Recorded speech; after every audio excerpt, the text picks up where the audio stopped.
When the first rumors of a new Surface device leaked that would just be a laptop with no new hardware features, I dismissed them straight away. The whole point of Surface was category creation, so there had to be something.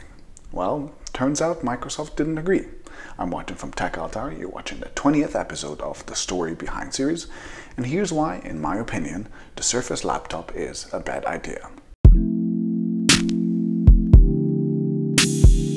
About half a year ago I made a video saying that Google made a mistake launching the Pixel because I thought a software platform company shouldn't betray its hardware manufacturing partners by becoming their competitor. But strangely enough, Microsoft doesn't seem to be watching my videos, and so they made the exact same mistake again.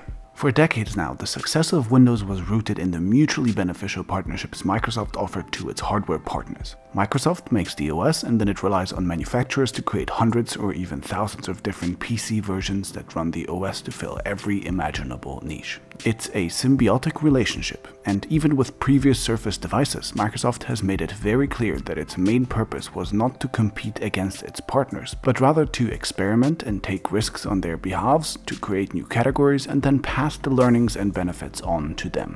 What we want to do is create these magical experiences, create new categories. We want to stimulate demand for the entire ecosystem. In order to create new things, you got to take all kinds of risk. You got to take big R&D risk, and then ultimately you got to take even inventory risk. So we want to do that for the PC ecosystem. I don't think of that, and that is going to only help my OEM partners. Microsoft has spent a ton of money on the R&D and promotion of experimental projects, many of which have failed pretty spectacularly. Remember the Surface with Windows RT? It was a huge gamble that cost Microsoft at least $900 million. The Surface Mini cost Microsoft millions without even being released to the public. The non-pro Surface 3 with the Atom processor also didn't really work out. And now we have the Studio, which, as exciting and bold as it is, won't ever sell in big enough quantities for it to bring back the crazy amount of money Microsoft has spent on developing it.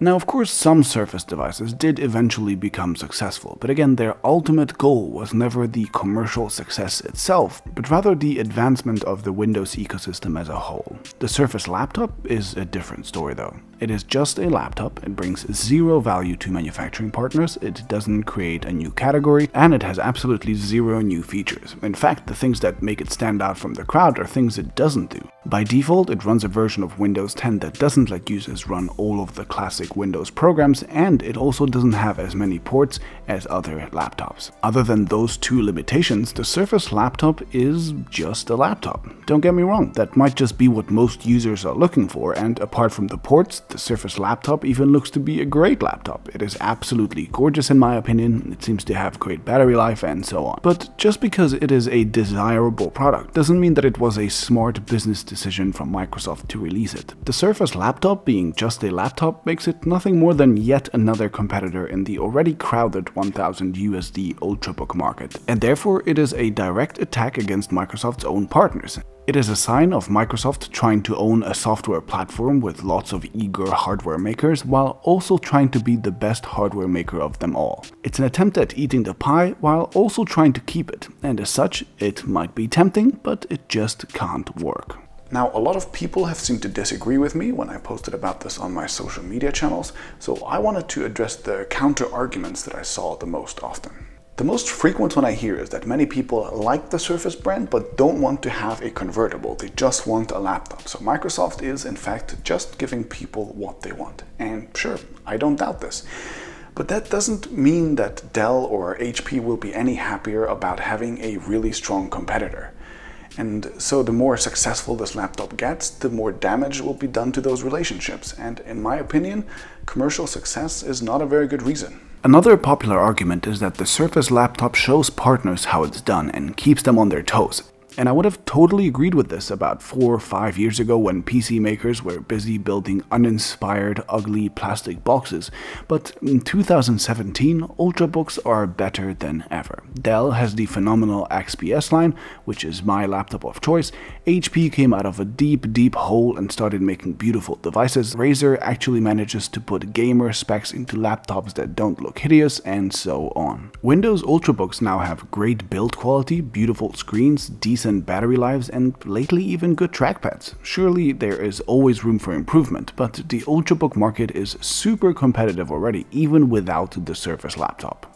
The most mind-boggling argument I keep hearing is that it is okay if Microsoft does premium devices, because manufacturers can then just fill in the mass market with cheaper ones. But how is this even an argument? Why exactly would manufacturers be happy about just leaving the premium segments to Microsoft? You know, the devices that actually have decent profit margins and help companies build desirable brands. I can't think of a single PC maker who would be happy about giving that market up. The only argument that I've heard that I can sort of maybe relate to is that Microsoft needed a hero product to show consumers and device makers that Windows 10s is a real thing that they should care about and take seriously. And okay, this need is very real, but that hero device didn't have to be a laptop. It could have been yet another category-creating device, or if they've run out of ideas, they could have just launched both the Surface Pro 5 and the Surface Book 2 with Windows 10s on board, for example. Just imagine the statement Microsoft would have made by going all in and having all new Surface devices running Windows 10s by default, with the free option to upgrade to Pro later on, of course. But instead, they chose to build a laptop. And the final argument that I've read is that Microsoft can just get away with upsetting their manufacturing partners because these companies don't have a viable alternative to Windows anyway.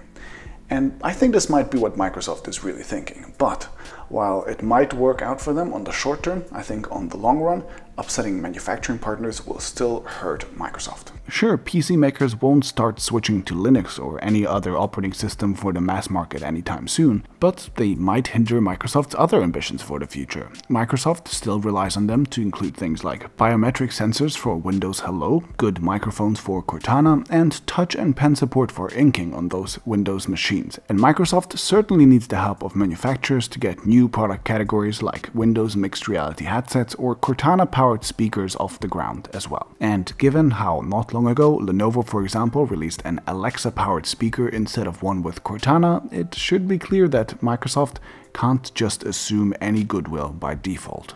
With all of that in mind, it seems to me that with the Surface laptop, Microsoft has made a trade-off. I expect it to sell well, generating quite a bit of income for Microsoft, but at the same time I expect it to upset partners and thereby decrease their willingness to help Microsoft achieve the really important stuff, like more exposure for Cortana, inking, or mixed reality. Microsoft only has to take a look at Android partners like Samsung and Huawei, who are battling Google's big new projects with competing products like Bixby and Alexa because of their tarnished relationships, to know that keeping partners as close allies should be more important than making money from selling hardware. So I'd like to hear your opinion. Do you think what I just said makes sense, or do you think I missed out on something completely obvious? Let me know in the comment section below or tweet it at me at TechAltar. I hope you guys enjoyed this video. If you did, give it a thumbs up and follow me on my social media channels. I'm TechAltar on pretty much all of them, and I post a ton of cool behind the scenes sort of content there. If you want to see more from the Story Behind series, where I take a critical look at the tech trends that are shaping this industry, then my past episodes are somewhere here, and my future ones will come straight into your inbox if you hit that subscribe button, and especially the bell button next to the subscribe button for notifications. Thanks again for watching, and I'll see you in the next one.